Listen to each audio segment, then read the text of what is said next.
Okay, Excel sheet column number. ठीक है guys, इसमें हमको क्या एक्सेल शीट का कॉलम दिया रहता है स्ट्रिंग फॉर्मेट में ही रहता है। ऐसा आपने देखा होगा ना, गूगल शीट या एक्सेल शीट कोई भी खोल के देखो, उसमें रो ऐसे रहती है 1 2 3 4 ऐसे सेल्फ्स बने हुए रहते हैं ना, और यहाँ पे ये कॉलम्स होते हैं, है ना। कॉलम में यहाँ पे नंबर नहीं गिवन होता है, यहाँ पे ऐसा column A, column B, column C, ऐसे करके कॉलम ए बी बहुत आगे जाके, है ना, ऐसे करके रहता है।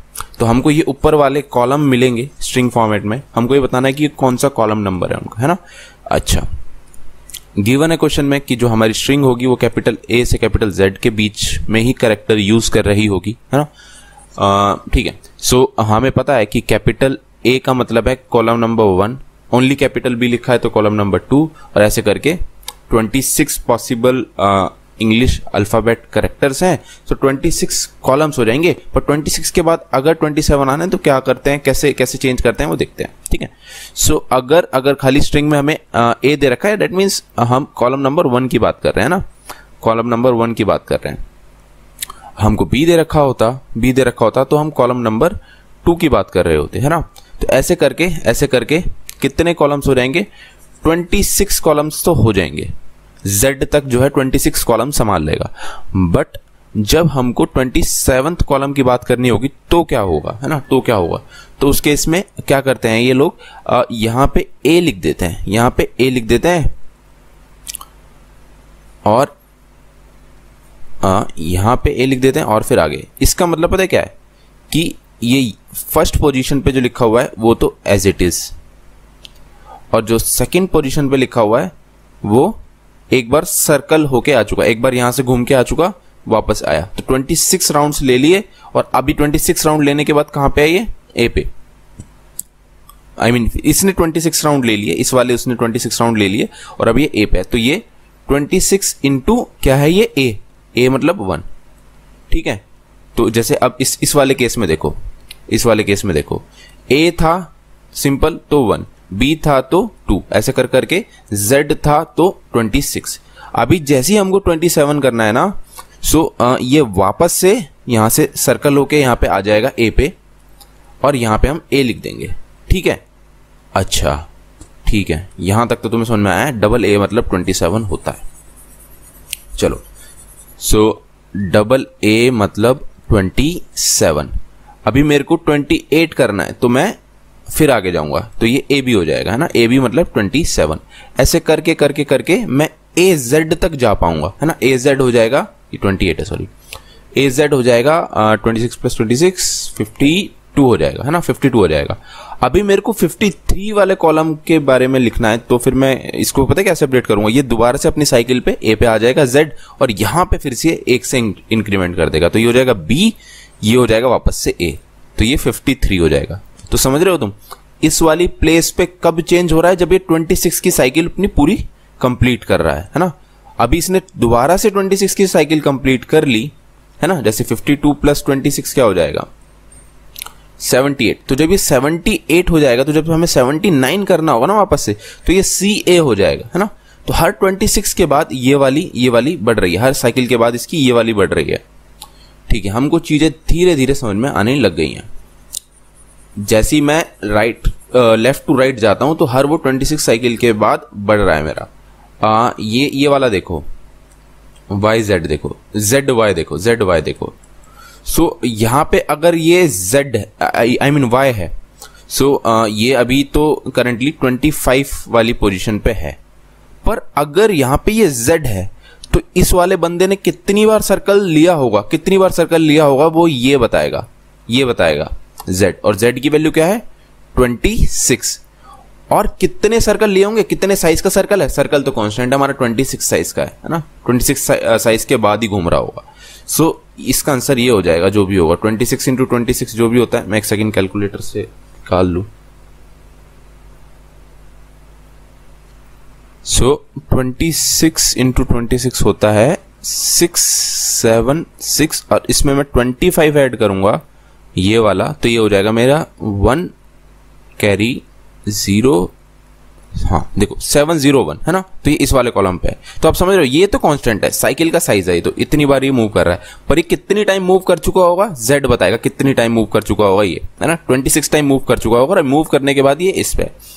ठीक है ठीक है, अभी देखो ये इसका जो है 701 है।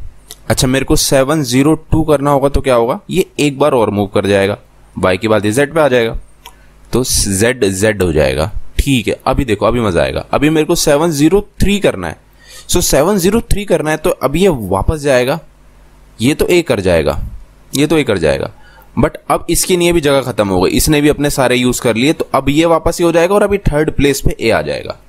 समझ रहे हो?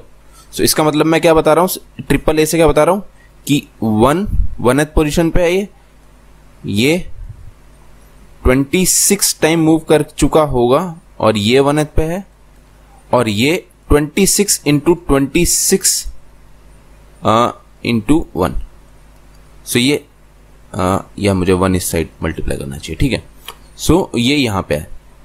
सो अभी क्या हो गया इसका 6 निकाला था ना हमने, 26 प्लस 1, सो क्या आ जाएगा ये 12 13 1 0, हाँ देखो 73 आ गया।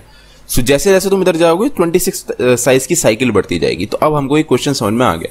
सो बेसिकली कर क्या रहे हैं हम कर क्या रहे हैं, हमें कोई भी मिल जाए, जैसे सपोज करो A B मिल गया। सो B का मतलब है कि वो अभी करंटली यहां पे है, सो यहां पे सो 2, और फिर यहां पे हम लेफ्ट पे जाएंगे, तो ये इसने कितनी साइकिल ले ली होगी, एक साइकिल ले ली होगी, तो 26 इंटू 1 प्लस, और अभी इधर जाओगे तो 26 इंटू 26 इंटू A। तो जितनी बार तुम राइट से लेफ्ट जाओगे 26 की पावर बढ़ती जाएगी। तो तुम इसको ऐसे जनरलाइज कर सकते हो कि जो भी है यहां से मैप बना लो, या तो है ना मैप बना लो। सो मैप में क्या पड़ा हुआ है, अभी यहां पे B पड़ा हुआ है, तो 2 इंटू 26 की पावर 0 प्लस 1 इंटू 26 की पावर 1 प्लस 1, अभी इसका क्या है 1 ही है ना, 1 इंटू 26 की पावर 2, ऐसे करके तुम जाते जाओगे। ठीक है, तो ऐसे करके तुम निकाल दोगे। काफी सिमिलर है जैसे हम बाइनरी नंबर से डेसिमल नंबर निकालते हैं, जैसे 1101 है, सो 2 टू पावर 0, 2 की पावर 0 इंटू 1, 0 इंटू 2 की पावर 1 प्लस ऐसे 2 की पावर बढ़ती रहती है ना, ऐसी 26 की पावर जैसे बढ़ रही है वैसे ही निकालना है। ठीक है, तो सिंपल सा इसका लॉजिक है।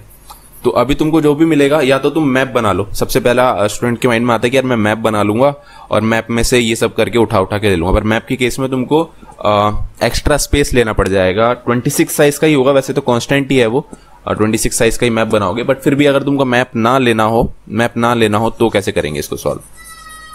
मैप लोगे तो भी कांस्टेंट या 26 साइज का ही मैप बनाओगे, बट फिर भी अगर तुमको मैप ना लेना हो तो तुम्हें पता है कि A की SKI वैल्यू 26 होती है। ठीक है, सॉरी 26 नहीं होती, 65 होती है। A की SKI वैल्यू 65 होती है। तो तुम यहां पे जाओगे, तुम्हें B मिला, तो तुम क्या करो, जो भी तुम्हें SKI वैल्यू जो भी मिल रहा हो इसकी SKI वैल्यू निकालो। सो B की SKI वैल्यू होती है 66, माइनस कर दो तुम 65 से प्लस 1 कर दो। सो तुम्हें वेट मिल जाएगा, या ये पता चल जाएगा कौन से मतलब कौन सी उसमें आता है। ये B आता है सेकंड पोजीशन पे, सो तुम्हें इसकी पोजीशन मिल जाएगी। सो 65 minus 66 is what, 1 plus 1 is 2।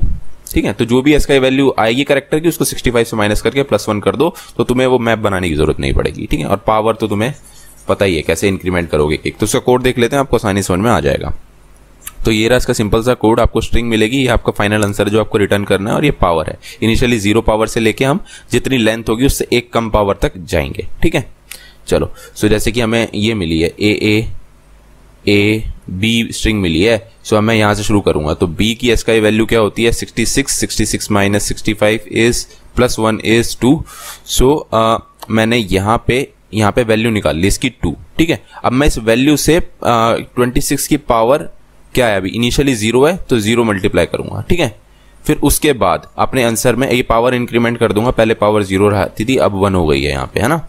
सो अब मैं A आया, सो 65 minus 65 plus 1 is 1, so 1 into 26 की पावर 1 हो जाएगी, है ना। हमारे आंसर में ऐसे ऐड होता रहेगा। फिर ऐसी सिंपल 1 इंटू 26 की पावर 2 प्लस 1 इंटू 26 की पावर 3, जो भी इसका आंसर होगा फाइनली तुम्हारे इस वेरिएबल में रखा होगा उसको रिटर्न कर देना। ठीक है, सिंपल सा लॉजिक और ये कोड था। आई होप आपको समझ में आ गया होगा। सो इस वीडियो में इतना ही। Thank you so much for watching.